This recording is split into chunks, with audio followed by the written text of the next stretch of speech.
warahmatullahi wabarakatuh, pemirsa Sultra TV. Senang sekali berjumpa kembali bersama saya Dian Rahma dalam program Dewan Kota Kendari Menyapa. Jika kemarin kita sudah melihat seperti apa bersama dengan Ketua Fraksi Golkar, nah saat ini selanjutnya saya sudah bersama dengan Ketua Fraksi PKS, yakni Bapak Layuli SPD MPD. Selamat bergabung Bapak, bagaimana kabarnya hari ini? Alhamdulillah baik. Alhamdulillah, dan mungkin pada kesempatan kali ini juga tepat hari ini kami produksi ini tanggal 1 Juli ya. Jadi mungkin pada hari ini saya sebelum lanjut ingin mengucapkan barakallahu fi umrik Pak. Selamat bertambah Terima kasih. usia. Oh iya. Bertepatan ya. Bapak pasti lupa kan saya. Oh gitu, iya makasih. Karena saya baru saja lihat, oh Bapak lahir 1 Juli 1987. Tapi kalau mungkin menyaksikan tayangan ini mungkin bukan di tanggal 1 lagi, tapi tidak apa-apa, saya mengucapkan memang semoga sehat selalu Bapak, terus menjadi kebanggaan untuk seluruh masyarakat Kota Kendari, dan tentu dalam menjalankan tugas ini tetap amanah dan terus jadi perwakilan rakyat, tentu menjadi wadah untuk menampung seluruh aspirasi masyarakat. Wah, jadi kalau tahun ini berarti udah berapa Pak usia? Mohon maaf. Saya boleh makasih. Ya, makasih. Ya, alhamdulillah tahun ini sudah menginjak usia ke 34 tahun. Wah, masih muda Pak. Nah, oke Pak, luar biasa karena saya berkesempatan langsung bersama dengan Ketua Fraksi PKS, tentu banyak hal yang nanti akan disampaikan, tapi juga saya tidak lupa ingin mungkin kita ingin lebih mengenal lebih jauh lagi sosok dari Bapak Layuli SPD MPD ini. Selain memang menjadi anggota dewan, menjadi ketua fraksi, saya yakin di titik ini pun tidak mudah, begitu banyak proses yang dilewati.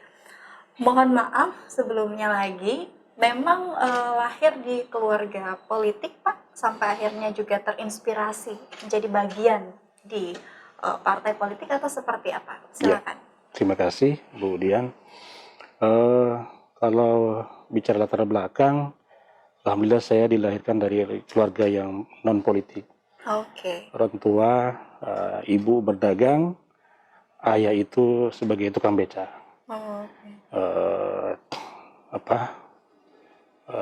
Memang dasar kehidupan yang sama sekali tidak bersentuh dengan politik.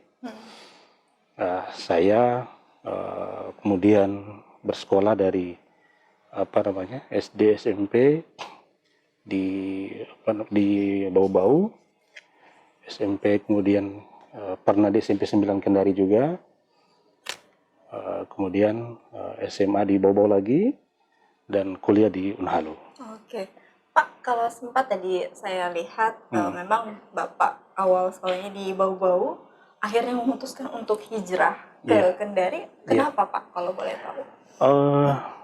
Ke Kendari pada awalnya sebenarnya tidak ingin niat kuliah. Saya memutuskan setelah selesai kuliah di Madrasah Aliyah Negeri Bau-Bau saat itu, tahun 2005, saya memutuskan untuk merantau. Sebagian besar keluarga itu merantau ke Pulau Kalimantan atau Pulau Ambon. Saya juga memutuskan seperti itu. Namun ternyata orang tua berkeinginan kuat memberitahu kepada kami untuk terus sekolah. Dan jujur bahwa saya sekolah karena keinginan orang tua yang kuat. Karena saya merasa, kenapa saya tidak punya keinginan besar untuk masuk sekolah lagi, karena saya tahu bahwa orang tua saya tidak mampu untuk sekolahkan saya. Maka saat itu saya atas dorongan orang tua lanjut studi di Unhalu. Di Unhalu. Dan saya lihat, mohon maaf Pak, saya potong. Bapak kan ini basic pendidikan pun memang sarjana pendidikan. Iya. Oke lah, kalau kita lihat memang agak jauh lagi nih dari politik. Iya. Lalu sampai akhirnya ke politiknya ini kayak gimana nih? Cita-cita saya sebenarnya menjadi dosen. Oke. Saya kuliah 1 selesai. Jurusan apa Pak? Pendidikan ekonomi. Oke. Saya kemudian masuk ke bidang tambang, kerja tambang 5 tahun, cari modal untuk S2, lanjut untuk menjadi dosen. Awalnya cita-cita seperti itu. Hanya memang saya juga aktif di PKS sudah sejak lama, tahun 2007. Saat 2007. kuliah juga sudah mulai bersentuhan dengan partai politik yaitu PKS. Oke. Nah, mulai saat itu saya tertarik dengan politik. Tetapi cita-cita saya tetap fokus Dosen. untuk menjadi dosen. Oke. Momentum politik datang lebih cepat dan lebih awal dari cita-cita itu. Tahun 2019 kemarin ikutlah di politik. Dan Siap. memang kalau ditanya cerita, memang bukan cita saya jadi politisi. Saya Oke. mau jadi akademisi. Akademisi ya. Hanya karena takdir berkata lain, Allah Benar. menghendaki lain, saya ternyata terkafir di Nasibnya politik. di Seperti politik itu. gitu. Iya, Sempat kerja di tambang ya pada saat itu iya, 5 tahun. Cukup lama ini Pak. iya, Kenapa akhirnya memutuskan untuk resign? Padahal kan kalau di tambang, ya bisa kita bilang ya Pak, iya. ekonomi di sana wah luar biasa gitu. Pertama, kenapa saya tertarik ke politik? Dunia tambang itu dunia yang nyaman bagi sebagian orang. Saya pun merasakan demikian saat itu.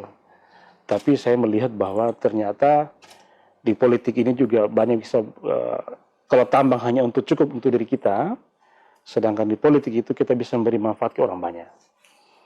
Kalau mau cari kenyamanan, ya nyaman. Tetapi itu hanya untuk cukup diri kita. Tetapi kalau dunia politik, dia bisa memberi manfaat ke lebih luas. Apapun perannya. Terkhusus kami kepada anggota DPR, saat ini saya rasakan 2 tahun berkarir di DPR, ternyata di DPR ini banyak bisa kita memberi manfaat ke orang banyak.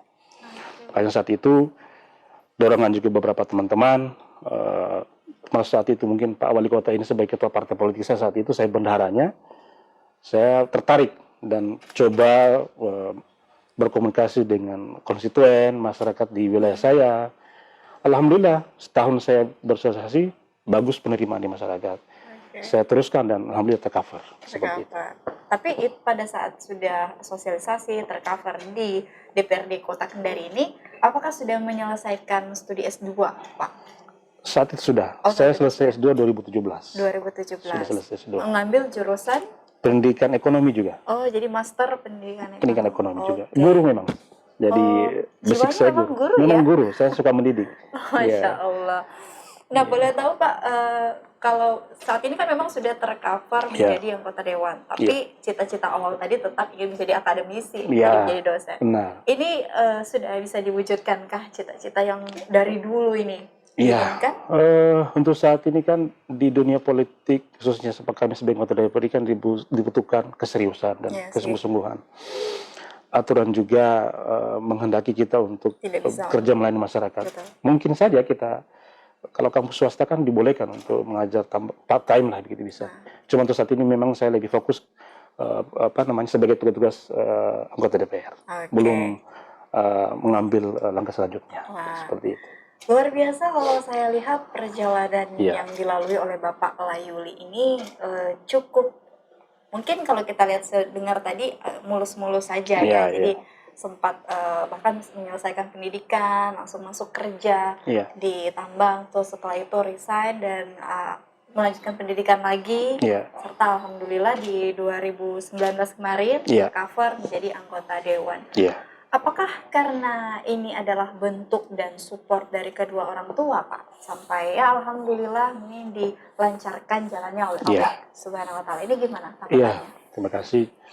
Tentu setiap kita memiliki perjalanan hidup yang bisa saja bukan kebetulan, semua sudah rencana Allah Subhanahu wa taala. Yang pertama memang yaitu rencana Allah yang sudah menakdirkan kita seperti itu. Yang kedua, pasti doa-doa orang tua. Orang tua yang senantiasa mensupport kita mulai awal saya sekolah, kemudian saya seperti ini, mendoakan kita siang dan malam bagaimana supaya kita berhasil. Tentu kita tidak bisa pungkiri bahwa itu peran utama dari keberhasilan kita, termasuk untuk saya saat ini. Begitu pula mungkin dukungan dari istri, keluarga besar lainnya, kemudian itulah yang harus kita ingat dan saya merasakan itu bahwa semua ini bisa saya peroleh karena dukungan dari orang tua, istri, keluarga besar, alhamdulillah bisa seperti ini. Begitu pula dengan masyarakat luas, khususnya di dapil saya di Puasi Abeli. Karena tanpa juga dukungan dan harapan masyarakat, kita juga tidak bisa dukung seperti ini. Iya, benar-benar. Bapak memiliki saudara yang juga aktif di partai politik atau juga ada yang duduk di anggota dewan selain Bapak? Kalau saudara kandung tidak ada ya. Saya juga, saudara saya, adik saya yang kedua itu juga saat ini ditambang di Makassar, di Goa. Oke. Yang kedua, tiganya masih SMA saat ini. Wah. Ya, Berasa diri menjadi apa ya, yang memang pasti menonjol ya, apalagi di lingkup keluarga besar mungkin juga ya, apa ya, merasa bahwa oh saya sendiri yang mewakili khususnya duduk di bangku DPR. Bagaimana perasaan Bapak? biasa saja. Karena jabatan ini kan bukan prestise yang harus dibanggakan, sama saja seperti yang lain. Oke. Kita tidak pernah merasa bahwa saya sudah seperti ini, kemudian saya punya kelebihan dari yang lain. Saya kira biasa saja. Karena prinsipnya kan kita ini hanya perwakilan masyarakat, wakil dari masyarakat. Jadi status kita ya sama dengan masyarakat juga, hanya kebetulan kita di TV Amanah diberi kepercayaan untuk duduk di sini. Oh iya. Kita hari-hari pun juga berkomunikasi dengan masyarakat. Jadi tidak ada yang lebih, tidak ada yang luar biasa, biasa Iya, saja. biasa saja Ya, ya. biasa saja. Nah ini berarti membuktikan bahwa kita pun jangan pernah bangga hanya karena mungkin jabatan yang lebih tinggi daripada Iya. yang lain, karena percayalah itu semua hanyalah titipan dan Iya. kemungkinan kita tidak pernah tahu apakah kita masih akan ada di titik itu ataupun tidak. Jadi Iya. ya mungkin apa ya, istilahnya biasa saja lah dalam Iya, menjalankan tugas dan amanah. Nah, Pak, alhamdulillah untuk segala pencapaian yang sudah didapatkan, tapi sampai sejauh ini mungkin pelajaran serta pesan penting yang masih diingat oleh Bapak yang dari orang tua itu apa sih sebenarnya? Orang tua selalu menitip pesan bahwa di posisi saat ini untuk senantiasa pertama bersyukur, karena dengan bersyukur kita akan mampu melihat segalanya. Kita tidak akan pernah merasa hebat dan juga tidak akan pernah merasa merendahkan orang lain. Dan dengan konsep bersyukur itulah sampai hari ini saya masih berdiri tegak dan terus berjuang untuk masyarakat. Yang kedua, orang tua menitip pesan supaya jaga amanah ini, jangan sia-siakan karena tidak gampang untuk sampai pada posisi saat ini. Tidak gampang karena kita menyingkirkan ataupun melalui proses yang tahapan yang tidak biasa saja. Dan saya dititip pesan untuk terus berbuat untuk masyarakat. Jangan pernah mengeluh, jangan pernah lelah untuk itu, seperti itu. Karena memang tujuan awal duduk di sini pun adalah untuk menjadi wakil rakyat. Jadi sudah sepatutnya memang menjalankan tugas dan amanah yang memang sudah diberikan kepada Bapak. Seperti itu. Luar biasa. Karena juga saya berasal dari keluarga yang memang biasa saja, tidak ada yang luar biasa, sehingga apapun itu bisa kita rasakan semua. Luar biasa ya.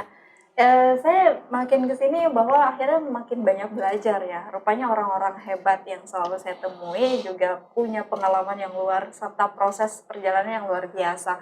Tidak gampang, tidak istilahnya mungkin kalau orang melihat saat ini wah sudah enak ya Pak menjadi anggota dewan, sudah maksudnya terus juga jabatannya sudah bagus, tapi orang-orang tidak pernah tahu bagaimana cara kita melewati semua sampai akhirnya di titik ini. Jadi memang perlu yang namanya kita menghargai sebuah perjalanan, perlu yang namanya kita menghargai sebuah proses yang kita lewati.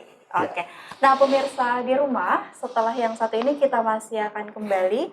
Tentu saya juga ingin kembali mengingatkan juga kepada Bapak, mari Pak kita gunakan kembali maskernya.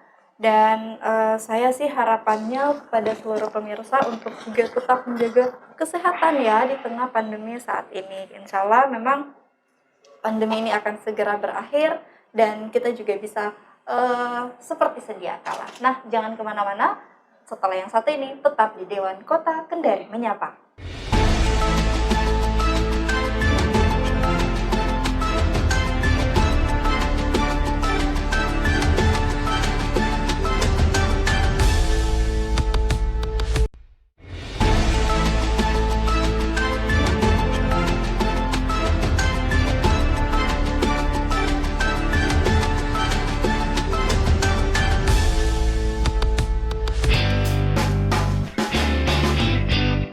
Terima kasih pemirsa, kita kembali lagi. Luar biasa tadi yang sudah disampaikan oleh Bapak Layuli tidak gampang, bahkan cita-cita beliau pun juga tidak ada sangkut pautnya dengan partai politik ya pada saat itu. Hanya memang ketika menjalani proses perkuliahan sudah ikut aktif, tapi bukan menjadi tujuan utama. Nah ini yang paling harus digarisbawahi. Bahkan beliau sebenarnya memang menginginkan menjadi dosen pada saat itu. Tapi ya qadarullah, inilah yang namanya takdir, kita tidak pernah tahu ya Pak jalan Iya, hidup masing-masing orang. Dan alhamdulillah di 2019 menjadi anggota DPRD Kota Kendari, khusus daerah pemilihan Poasia Abeli. iya, Polres Abeli. Poasia Abeli. Oke, Pak, lanjut lagi. Selain menjadi anggota DPRD Kota Kendari, Bapak juga selaku ketua fraksi. Nah, ini kan berarti memang walaupun sebenarnya kita tahu sudah sempat ya kemarin disampaikan bahwa ketika menjadi ketua fraksi tentu juga tidak akan jauh beda tugas dan tanggung jawabnya di anggota dewan. Tapi kalau Bapak melihat sendiri menjadi ketua fraksi juga menjadi duduk di dewan ini, bagaimana tanggapan Bapak? Silakan. Terima kasih. Tugas ketua fraksi itu adalah bagian dari tugas tambahan kami selaku anggota DPR. Ketua fraksi merupakan perwajahan partai ke DPR. Kami diberi mandat untuk kemudian menjembatani antara partai politik dengan anggota DPR-nya. Kemudian kami diberi tugas untuk bagaimana merekomendasikan kalau kami di sini ada 7 orang, untuk membagi-bagi tugas ke teman-teman ini untuk di setiap komisi untuk pengabdiannya seperti itu. Dan apapun yang menjadi juga arahan partai, kami sampaikan ke anggota fraksi seperti apa informasi-informasi di partai yang tentunya berkaitan dengan pemenuhan kebutuhan hidup masyarakat, kepentingan masyarakat, seperti itu. Dan untuk di fraksi PKS ini juga memang fraksi Bapak Wali Kota ya, kita tahu juga Bapak berasal dari partai PKS. Iya. Kira-kira bentuk dukungan kepada pemerintah dalam hal pembangunan Kota Kendari ini di fraksi PKS seperti apa yang dilakukan Pak?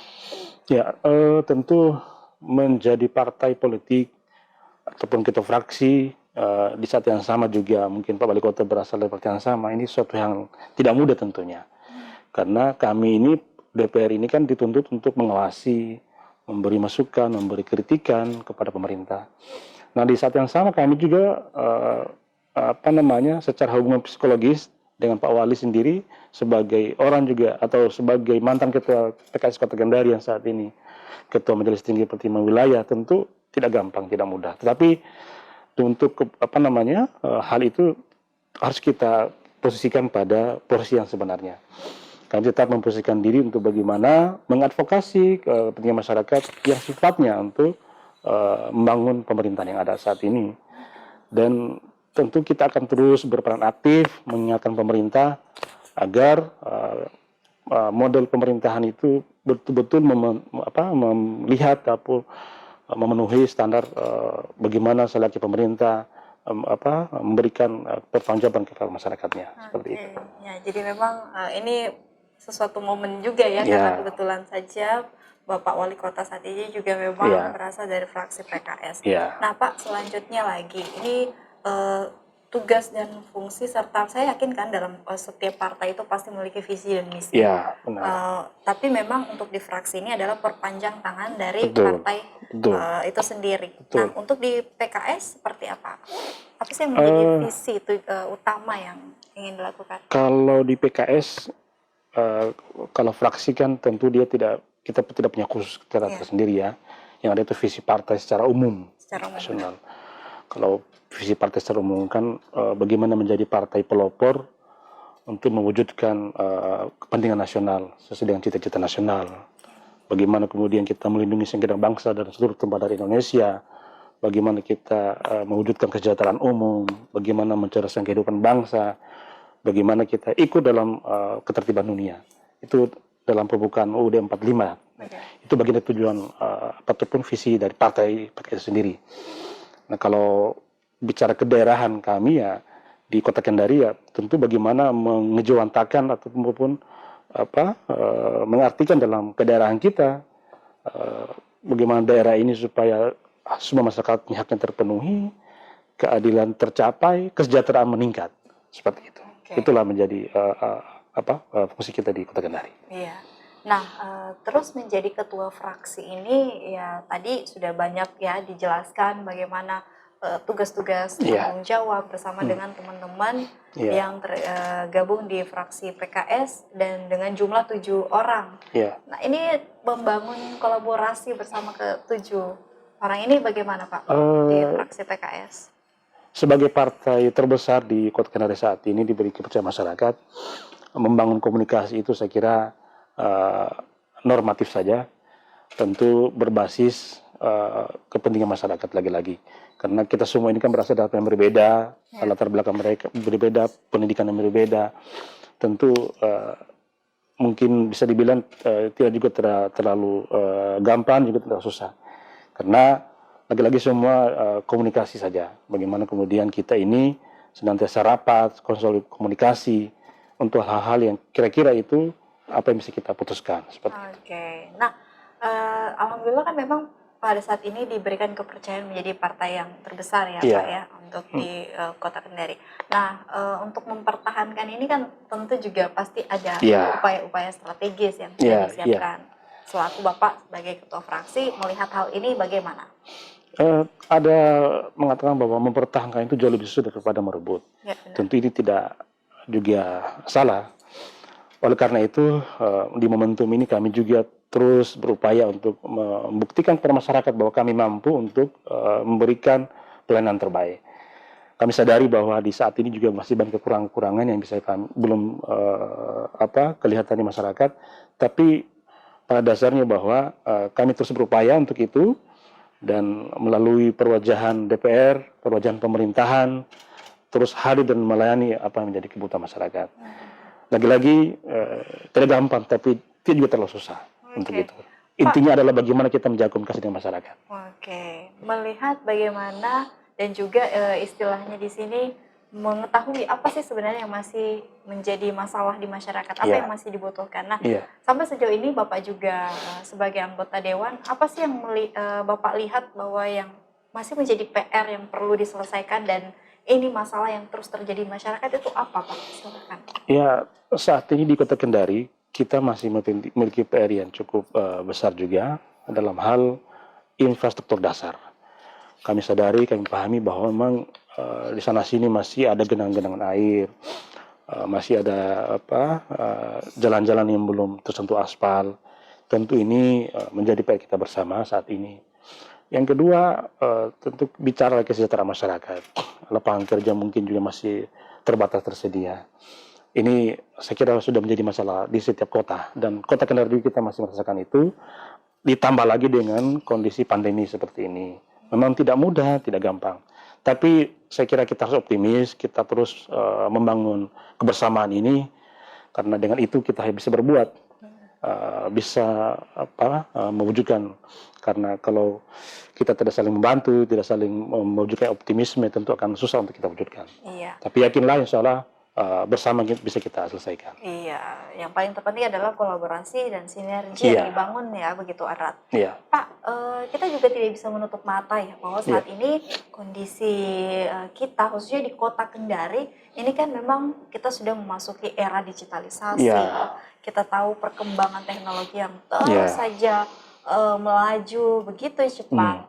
Apakah ini juga menjadi semacam sebuah keharusan untuk dari fraksi PKS untuk melihat peluang-peluang ini, dan mungkin apakah ini akan dari peluang inilah yang akan dijadikan sebagai sebuah terobosan-terobosan baru di partai PKS khususnya di Kota Kendari. Gimana? Iya, di PKS kita secara nasional ada namanya PKS Muda. Di nasional itu diketuai oleh Dr. Gamal Albinsan, yang itu dicoba dikomparasikan sampai ke daerah-daerah. Kalau di provinsi itu kami punya ketua Pak Sudirman, di kota itu kami punya ketua Pak Rizky Bilian Pagala yang juga ketua Komisi 1 DPR. Kami hadir dengan semangat-semangat anak muda menjawab tantangan tadi tentang era digitalisasi. Tentu tidak bisa dilepaskan dari anak muda, karena anak muda lah menjadi pelopor untuk bicara tentang teknologi digitalisasi itu. Dan dunia usaha juga saat ini sudah tidak bisa dipisahkan dengan namanya digitalisasi. kami dari PKS dengan melalui anak muda ini, kami terus bagaimana berkomunikasi dengan semua komunitas yang ada. Untuk Kota Kendari, sesuai dengan visi misi dari pemerintah kota saat ini, mewujudkan masyarakat pemerintahan berbasis ekologi dan teknologi informatika. Tentu ini kita akan bersinergi, berkolaborasi bagaimana kemudian digitalisasi ini tidak bisa kita lewati begitu saja, tapi harus kita support dan kita terus tumbuh kembangkan.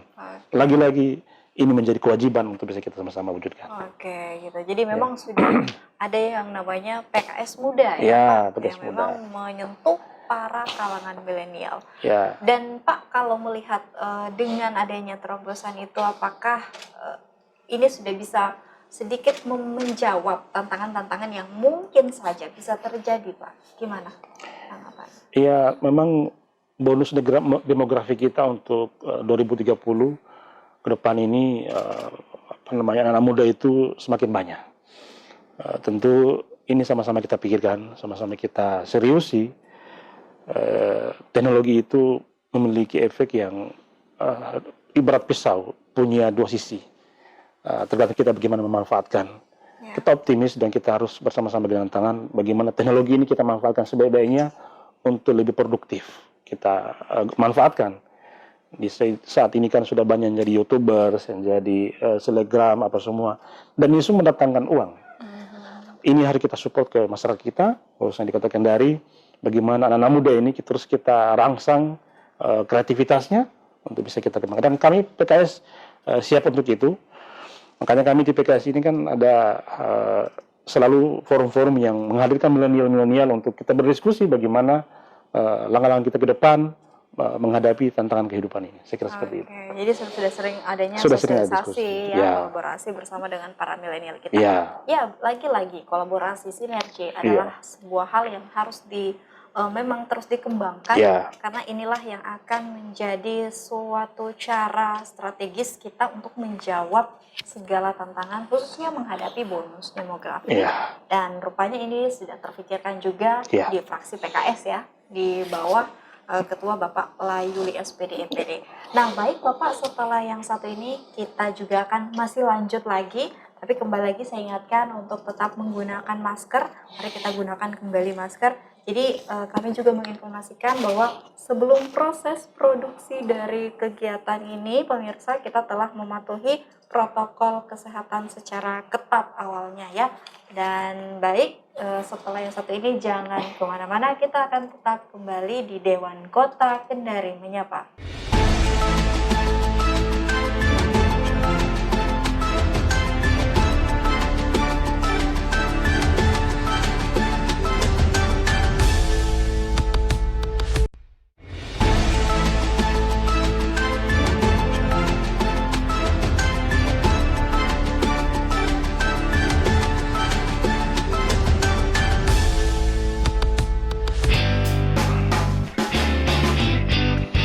Kita kembali lagi pemirsa Sultra TV. Nah, tadi sudah banyak penjelasan yang dijelaskan oleh Bapak Layuli terkait seperti apakah kiprah dari fraksi PKS selain memang mendukung segala program pemerintah, tapi juga memang sudah menyiapkan langkah-langkah strategis khususnya dalam menghadapi bonus demografi. Karena tantangan serta hambatan itu pasti, tetapi itu akan terlewati jika memang kita memahami apa upaya-upaya strategis yang bisa kita ambil, yang kita jadikan solusi.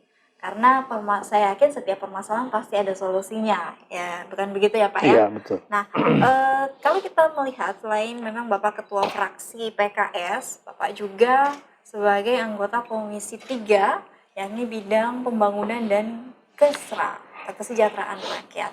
Nah, ini kan agak sedikit relevan sih sebenarnya, karena melihat juga tadi setiap Bapak mengungkapkan tujuan dia juga di DPR, ingin bagaimana memang hanya menjalankan tugas dengan baik, menyalurkan aspirasi masyarakat agar kesejahteraan yang diinginkan rakyat ini bisa terpenuhi. Nah, menanggapi hal tersebut bagaimana ini Pak, sebagai anggota juga di bidang pembangunan dan kesra? Tentu saya berada di Komisi 3 DPRD Kota Kendari. tentang pembangunan, pendidikan, kesehatan, itu menjadi domain kami, wilayah kami. Tentu kurang lebih masuk tahun kedua ini kami ber-DPR, alhamdulillah kami terus mengikuti proses rapat-rapat, kunjungan lapangan, dan koordinasi dengan OPD-OPD terkait apapun yang menjadi masukan masyarakat. Tentu banyak hal, dan alhamdulillah kami juga terus berupaya lagi-lagi di kesehatan. Hari ini kita sudah cukup melihat diuji dengan pandemi COVID-19. Alhamdulillah kita mampu bermitra dengan pemerintah terus bersama-sama, kemudian kita menghadapi pandemi ini. Kemudian juga di pendidikan kami berupaya juga bagaimana supaya anak-anak kita ini saat ini supaya bersekolah dengan baik di tengah keterbatasan, di tengah pembelajaran yang harus online apa semua. Terus kami kawal, kami memberi masukan ke dinas terkait. Begitu pula dengan OPD-OPD lain. Tentu tidak gampang melewati ini, dan kami terus berupaya dengan sekuat tenaga kami untuk di tugas kami ini kami wujudkan yang baik seperti itu. Oke, jadi memang ya banyak sekali lah masalah-masalah yang dihadapi. Ya. Tapi lagi-lagi ini adalah tugas kita bersama. Ya. Nah, untuk mensinkronkan segala kegiatan, aktivitas di fraksi, terus juga sebagai anggota Komisi 3, ini bagaimana Bapak mencoba untuk terus agar berjalan secara beriringan ini Pak, tugas dan tanggung jawabnya? Apakah ada upaya khusus yang dilakukan? Bagaimana? Iya, tentu karena kita ini, saya dari ketua fraksi dan juga anggota komisi, tentu ini sari perisian ya. Sama kita berada di DPR, bagaimana kemudian keinginan partai untuk kemudian disampaikan ke kami dan kami sampaikan ke anggota, kami ketemukan dengan OPD-OPD terkait untuk diwujudkan. Saya kira itu tidak menjadi susah ya untuk kita lakukan, karena memang tugas kita ya untuk itu. Kita ini kan perwakilan partai, jadi bagaimana kemudian bisa kita komunikasikan sebaik mungkin, sebisa mungkin untuk bisa kita realisasikan. Ada juga aspirasi dari masyarakat yang memilih kami ataupun tidak memilih kami, harus kita juga wujudkan, dan semua harus kita mampu ambil alih, mampu suarakan untuk bisa kita realisasikan seperti itu. Lalu Pak, untuk saat ini apakah ada program-program prioritas yang akan dilakukan fraksi PKS, khususnya adalah untuk mendukung program pemerintah Kota Kendari? Bagaimana Pak? Kalau berbicara tentang program khusus, tentu di fraksi kami membuka hari fraksi yang itu juga di-launch secara nasional setiap hari Selasa. Kami berupaya diri untuk setiap Selasa itu mendengar aspirasi masyarakat di DPR ini, dan bagaimana kemudian kita mengkomunikasikan dengan pemerintah. Tentu kita tidak punya program khusus ya untuk bagaimana langkah-langkah untuk sesuatu, tapi pada prinsipnya kita terus turun ke masyarakat, terus berkomunikasi dengan pemerintah, apa-apa kemudian menjadi upaya-upaya para masyarakat. Karena lagi-lagi kami ini mewakili masyarakat, mewakili partai untuk bagaimana kita sama-sama bersinergi seperti itu. Jadi tidak ada yang khusus, tidak yang spesial, ya. Jadi semua berjalan dengan normatif biasa saja. Oke, gitu. Nah, lalu Pak, melihat saat ini yang memang masalah-masalah yang masih terjadi di masyarakat, kalau tadi sempat disinggung infrastruktur, kayaknya ini juga memang sama ya yang selalu disampaikan oleh saya jadi ingat ya, semenjak wawancarai Bapak Ketua DPRD, memang infrastruktur ini kayaknya menjadi PR utama dari anggota tidak akan selesai gitu. Iya, selesai. Karena ada yang rusak, ada yang bagus, seperti itu. Dan selalu menjadi sorotan masyarakat, gitu kan. Ya, tapi kira-kira Pak, sebenarnya apa sih yang mungkin ingin agar masyarakat pahami bahwa memang ini sudah sementara terus menjadi tugas atau tanggung jawab yang dilakukan oleh seluruh anggota Dewan. Tapi kira-kira pesan yang diingin sampaikan itu apa sih, mungkin agar masyarakat bisa paham gitu bahwa ya namanya juga ini kan pasti butuh tahap proses gitu. Ini gimana Pak? Tentu mengelola masyarakat itu tidak mudah. Menyahuti permintaan masyarakat juga itu tidak mudah. Tetapi saya pikir semua bisa memahami kondisi kita saat ini, dan bagaimana kemudian cara kita untuk berkomunikasi saja. Dan bicara upaya, kalau kita mau hitung-hitung semua infrastruktur di Kendari ini, ada kajian yang telah dibuat oleh pemerintah kota untuk memenuhi semua kebutuhan kita, khususnya infrastruktur dasar ini, kurang lebih kita butuh anggaran sekitar 5 triliun. Cukup banyak ya. Sedangkan APBD kita ini kan setiap tahun 1,6 triliun. Itu pun kita belum Membagi. untuk maksimal. Iya. Itu terbagi dengan biaya langsung, biaya tidak langsung, ada gaji karyawan, gaji ASN, kemudian yang lain-lainnya. Jadi memang cukup. Jadi memang ini belum terbatas, maksimal. tapi Mengupayakan. kita harus terus berupaya mencari sumber-sumber lain dengan terus menghadirkan investor di Kota Kendari. Oleh karena itu ya, kalau saya sih berpikir sebagai masyarakat yang baik, mari kita ciptakan kondisi yang hidup yang aman, hidup yang tenang, supaya kita bisa berpikir lebih optimis gitu. Karena kalau situasi kita tidak tenang, tidak aman, memang investor juga datang ke sini akan berhati-hati. Ya, Padahal kan kita menginginkan banyak investor masuk supaya geliat ekonomi kita ini bisa terus bertumbuh dan berkembang. Dan tentu ini akan memberi dampak juga pada pertumbuhan Ekonomi masyarakat. ekonomi dan bagaimana perkembangan dari daerah kita di Betul. Kota Kendari ya Pak. Betul. Kalau tidak ada pergerakan di dalamnya ya memang agak sulit untuk Ya, mewujudkan apa betul. sih sebenarnya yang diinginkan Betul. oleh kita khususnya masyarakat Kota Kendari. Iya, betul. Nah, menjawab kalau memang sekarang juga bisa kita lihat bahwa daerah Kota Kendari kan memang sudah alhamdulillah banyak perubahan ya Iya, Pak iya. dibanding yang dulu-dulu. Iya. Kalau memang mungkin juga Bapak walaupun di ke sini baru nanti SMP ya Pak tadi Iya, SMP sudah di sini. SMP sudah di sini, tapi kalau di SMP tahun Bapak saya yakin pasti berbeda Iya. ketika di tahun ini. Nah, Iya. dengan banyaknya perubahan yang terjadi Pak, bagaimana tanggapan Bapak? Apakah ini adalah suatu langkah strategis yang sebenarnya dilalui demi mencapai tadi yang seperti kita bilang tujuan kita? Tentu kalau kita mengikuti sejarah pembangunan Kota Kendari ini kan sudah melalui banyak kepala daerah sebelumnya. Ini kerja keras kita semua. Pemerintahan dari dulu kemudian sampai sekarang ini kan semua berkelanjutan. Ya, benar. Inti dari pembangunan itu kan berkelanjutan. Jangan ada pembangunan yang terabaikan di pemerintahan sekarang karena yang lalu mungkin tidak diselesaikan. Tentu kita saling bersinergi, saling support, dan keberhasilan semua ini keberhasilan kita bersama. Tidak bisa kita mengatakan bahwa ini hanya keberhasilan di era saya atau di saat saya memimpin seperti itu. Ini semua kita punya kerja bersama. Begitu pula kami DPR saat ini, kami juga terus berupaya melanjutkan apa yang menjadi program-program yang lalu yang baik, terus kita wujudkan, kita genjot terus ke pemerintah supaya sama-sama kita pikirkan ini. Lagi-lagi tidak ada yang boleh merasa bahwa saya yang paling berjasa, saya yang paling berhasil. Semua kita ikut berperan. DPR-nya, kepala daerahnya, masyarakatnya, semua kita punya peran yang sama. Tinggal ya porsi kita ya masing-masing punya wilayahnya seperti itu.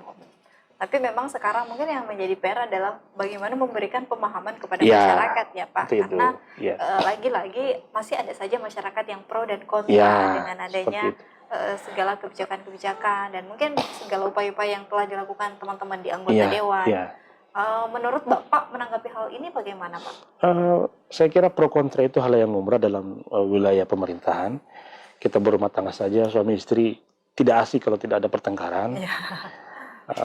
Dalam bersaudara saja, kayaknya tidak seru juga kalau kita bertengkar dengan kita punya adik, kita punya kakak. Itu biasa. Dan kita hidup di era politik, era demokrasi saat ini ya tidak bisa dihindari. Tapi yang terpinggir dari semua itu adalah bagaimana seni kita mengelola ini semua. Karena politik itu kan seni mengelola kepentingan. Bagaimana kepentingan ini kita ambil dan kita satukan. Meskipun juga tidak bisa jadi satu, tetapi kita terus berupaya. Dan ya yang dibutuhkan dari semua itu adalah kedewasaan kita dalam berpikir. Kedewasaan kita dalam menyelesaikan masalah. Karena kalau semua kita dewasa, tentu masalah akan terselesaikan yang baik. Tapi kalau kita semua juga berpikir semuanya kita saja yang mau dipentingkan, yang lain jangan, nah itu susah. Lagi-lagi kembali kepada bahwa kita hidup ini bermasyarakat berdampingan, tidak bisa hidup sendiri. Seperti itu. Nah, ya dan memang saya yakin bahwa Bapak Layuli pun di Komisi 3 ini kan terus melakukan research biasanya juga kunjungan langsung ke masyarakat. Apa pesan yang paling sering disampaikan Pak ketika reses itu? Mungkin poin-poin pentingnya saja. reses itu kan kita mendengar aspirasi masyarakat.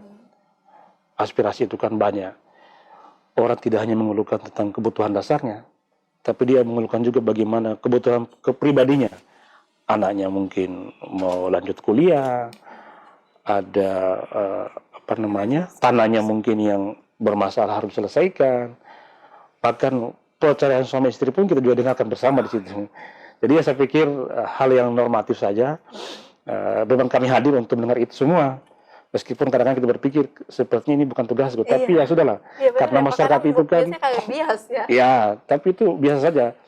Tidak perlu kita mengeluh, tidak perlu kita memang karena kita ini kan dihadirkan, dipilih untuk mendengarkan itu semua. Iya.